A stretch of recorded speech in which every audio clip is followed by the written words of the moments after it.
జగన్ తీరు ప్రజలు చీదరించుకునే విధంగా ఉందని తీవ్ర స్థాయిలో విమర్శలు ఎక్కుపెట్టారు మాజీ హోంమంత్రి చినరాజప్ప.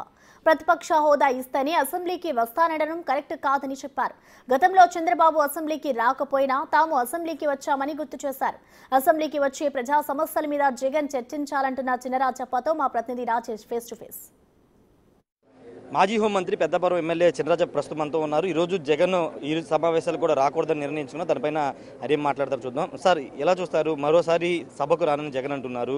తనకు ప్రతిపక్ష హోదా ఇవ్వాల్సిందే, లేకపోతే ముఖ్యమంత్రితో పాటు సమయం ఇస్తేనే తన అసెంబ్లీకి వస్తారని మాట్లాడుతున్నారు. ఎలా చూస్తారు? ప్రజాస్వామ్యంలో గెలిపొందిన వాళ్ళకే గొప్ప. ఈవేళ ముఖ్యమంత్రిగా చంద్రబాబు నాయుడు గెలిచారు.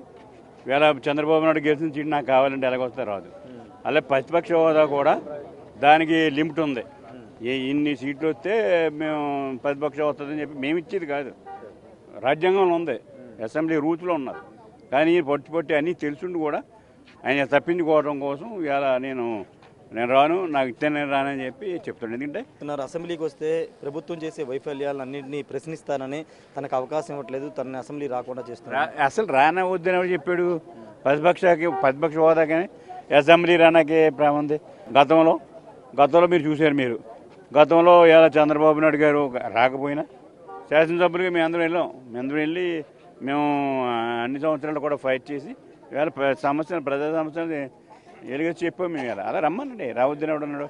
ప్రతిపక్ష హోదాకి అసెంబ్లీ రావడానికి సంబంధం లేదు. ప్రతిపక్ష హోదా రాజ్యాంగపరంగా వచ్చే పదవి. ఈయనకి అందరూ కోల్పోయాడు, ప్రజలు తిరస్కరించిన పదం ఆయన నాకు కావాలంటే రేపు ముఖ్యమంత్రి కావాలంటే అడిగా. ఇవాళ మేము ఇది ఇచ్చామనుకో, నాకు ముఖ్యమంత్రి కావాలంటే చంద్రబాబు దిగిపోతాడా? అంచేత ఏది తప్పుకోవడానికి తప్పించి ఇవాళ అసెంబ్లీ రాకపోవడానికి తప్పించుకోవడానికి తప్పించి రెండోది ఏమండి. వైసీపీ ఎమ్మెల్సీలు మాత్రం మండలికి వస్తున్నారు అంటే కేవలం బలం ఉందని మాత్రం వాళ్ళు వస్తున్నారు. ఏంటి సార్? అదే అనుకోరు కదా, ఇంక అర్థమే ఉంది. ఇప్పుడు ఎమ్మెల్యేలు మానేసి ఎమ్మెల్సీలు వచ్చారంటే బలం ఉందా? బలం ఎన్నాళ్ళు ఉంటుంది, ఇంకా కొద్ది రోజులు ఉంటుంది. అంచేత పరిస్థితిని బట్టి మారే మనిషి ఈయన. ఒక రూలు ఇదో ఉందా? ఏమీ లేవు ఆయన దగ్గర.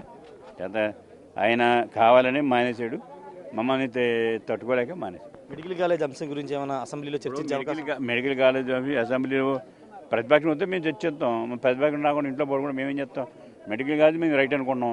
జగన్ గారు ఆయన పూర్తి చేయలేదు, మేము పూర్తి చేయడానికి సిద్ధంగానే ఎదురుకొచ్చాం. యూరియా ప్రాబ్లం వచ్చింది, మేము ఫేస్ చేసాం. ప్రజలందరికీ యూరియా ఇప్పించాం. సమస్యలను ఫేస్ చేసి అది దమ్ము చంద్రబాబు నాయుడుకు ఉంది. వీళ్ళు ఎక్కడ ఉంది? వీళ్ళకి ఎవరికి లేదు. ఏ సమస్య వచ్చినా చంద్రబాబు నాయుడు దమ్ముగా ఇవాళ పరిష్కారం చేస్తారు. Okay, thank you sir. ఖచ్చితంగా ఏ సమస్యనైనా ఎదుర్కొనే దమ్ము చంద్రబాబుకు ఉంది. గతంలో ప్రతిపక్షంలో ఉన్న సందర్భంలో చంద్రబాబు అసెంబ్లీకి రాకపోయినా ఎమ్మెల్యేలుగా తాము అసెంబ్లీకి వెళ్ళాం. కానీ జగన్ మాత్రం ప్రతిపక్ష హోదా ఇస్తేనే లేదా ముఖ్యమంత్రితో పాటు సమానంగా సమయం ఇస్తేనే వస్తానడం కరెక్ట్ కాదు. ప్రభుత్వం అంటే గత ప్రభుత్వ హయాంలో జరిగినటువంటి తప్పుల్ని ప్రశ్నిస్తాము, అడుగుతామనే భయంతోనే జగన్ అసెంబ్లీకి రావట్లేదని మాజీ హోంమంత్రి చినరాజప్ప చెప్తున్నారు. కెమెరా పర్సన్ సీనుతో రాజేష్, బిగ్ టీవీ, అమరావతి నుండి.